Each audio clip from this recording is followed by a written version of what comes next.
ایسا ہونہار بچہ تیار کیا؟ جواب میں نہیں ہوگا۔ میری بہنوں اور میرے ساتھیوں، یہ ام حبیبہ رملہ بنت ابی سفیان اپنا گھر بار چھوڑ دیتی ہیں، حبشہ جاتی ہیں۔ کس کے ساتھ؟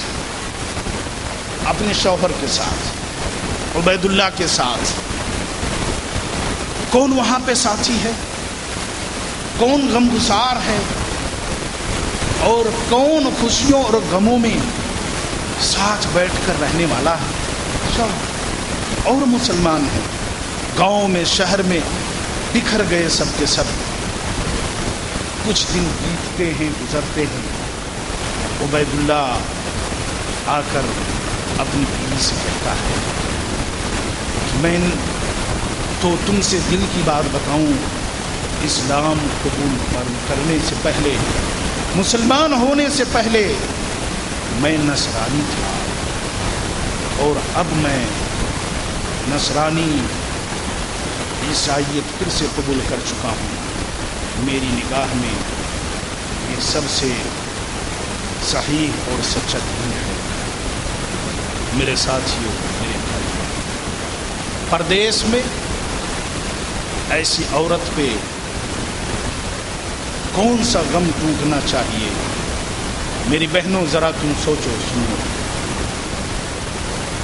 ایسا علاقہ ہے جہاں کوئی پہچاننے والا نہیں، شوہر کے علاوہ کوئی ساتھی نہیں، اور وہ دین جو سب کچھ تھا، وہی زیور تھا، وہی جائیداد تھی، اور جس دین کے نام پہ اللہ کے بعد جس شوہر کے سہارے نکلی تھی، وہ بھی ساتھ چھوڑ رہا ہے، شرابیں پینا شروع کر دیا۔ حضرت ام حبیبہ رضی اللہ تعالی عنہا مایوس اداس رہنے لگی، غم و فکر کی چکیوں میں پسنے لگی۔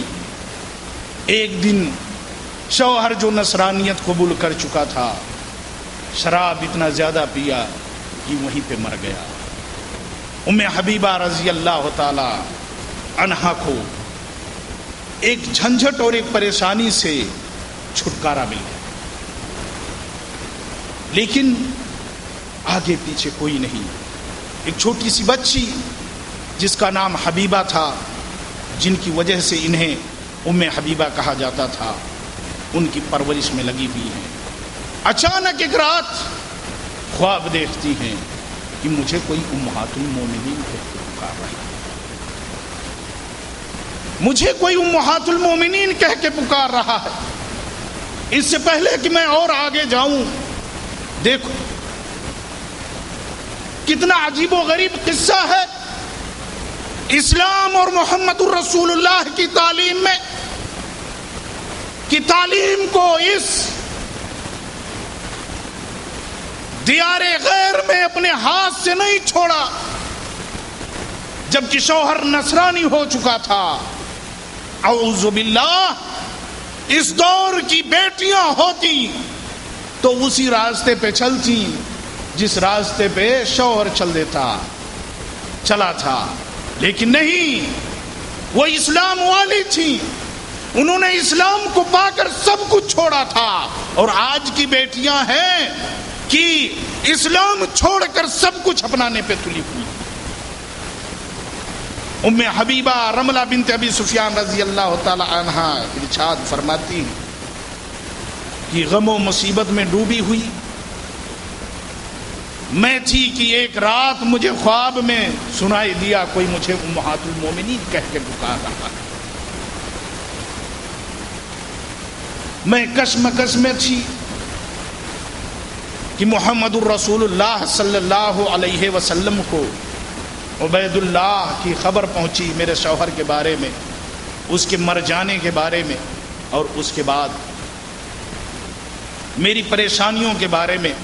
اللہ کے رسول صلی اللہ علیہ وسلم نے اپنے صحابیوں میں سے ایک صحابی کو مجھے اپنے عقد میں لینے کے لیے پیغامبر بنا کر بھیج دیا، اور یہ خبر جب مجھے پہنچی تو ملک نجاشی حبشہ کے بادشاہ کے لونڈی کے ذریعے، تو میرے پاس جو کچھ بچا ہوا مال تھا وہ بھی میں نے اسے خوشی میں دے دیا۔ اور اللہ تبارک و تعالیٰ قرآن پاک کے اندر ارشاد فرماتا ہے ان تنصروا اللہ ینصرکم، اگر تم اللہ کی مدد کرو گے تو اللہ تمہاری مدد کرے گا۔ میری بہنوں، دیکھو اس عظیم قربانی کو کہ دیار غیر میں اپنے دامن سے ہاتھ کو، اپنے دامن سے اسلام کو، اپنے ہاتھ سے اسلام کو جانے نہیں دیا، اور رب کائنات نے ایک عام عورت کو ازواج مطہرات میں سے بنایا اور اتنا عظیم رتبہ دیا کہ سارے مسلمانوں کی وہ ماں بن گئی۔ تو جب جب اسلام کو اپناؤ گی تب تب میری بہنوں عزت ملے گی، اور لوگوں کو ملتی رہی ہے اور ملتی رہے گی۔ میرے ساتھیوں اور میرے بھائیوں اور میری بہنوں، ہر مسلمان پہ، خواہ وہ مرد ہو خواہ عورت ہو، واجب ہے کہ اپنے نبی محمد الرسول اللہ صلی اللہ علیہ وسلم کی مدد کریں۔ یہی رسول اللہ صلی اللہ علیہ وسلم کی طرف سے دفع ہے، رد ہے کفار کا اور ملحدین کا۔ اور وہ رد کیسے ہو سکتا ہے، کب ہو سکتا ہے؟ واضح طور پہ ہے، اللہ تبارک و تعالی دفاع کے لیے قرآن پاک کے اندر ارشاد فرماتا ہے لَقَدْ كَانَ لَكُمْ فِي رَسُولِ اللَّهِ أُسْوَةٌ حَسَنَةٌ، تمہارے زندگی کی ہر سانس تمہارے نبی محمد الرسول اللہ صلی اللہ علیہ وسلم کے طور و طریقے کے مطابق ہو۔ اور اسی طرح میرے ساتھیوں اور میرے بھائیوں اور میری بہنوں، اللہ تبارک و تعالیٰ قرآن پاک کے اندر ارشاد فرماتا ہے اِنَّا أَرْسَلْنَاكَ شَاهِدًا وَمُبَشِّرًا وَنَذِيرًا، ہم نے محمد الرسول اللہ آپ کو گواہ اور آپ کو بشارتیں دینے والا اور ڈرانے والا بنا کر کے بھیجا ہے۔ لِتُؤْمِنُوا بِاللَّهِ وَرَسُولِهِ وَتُعَزِّرُوهُ وَتُعَقِّرُوهُ، تاکہ مومن مرد اور عورتیں تمام کے تمام لوگ اللہ پہ اور اس کے رسول پہ ایمان لائیں، وَتُعَزِّرُوهُ اور اس کی مدد کریں، وَتُعَقِّرُوهُ اور اس کی عزت کریں۔ میرے ساتھیوں میرے بھائیوں، اور یہ عزت اب رسول اللہ صلی اللہ علیہ وسلم رہے نہیں۔ ان کے لیے ادب و احترام وہ ہے کیا چیز؟ طریقہ مصطفیٰ، سنت نبی پر عمل کرنا۔ میری بہنوں، اپنے وجود کا محاسبہ کرو،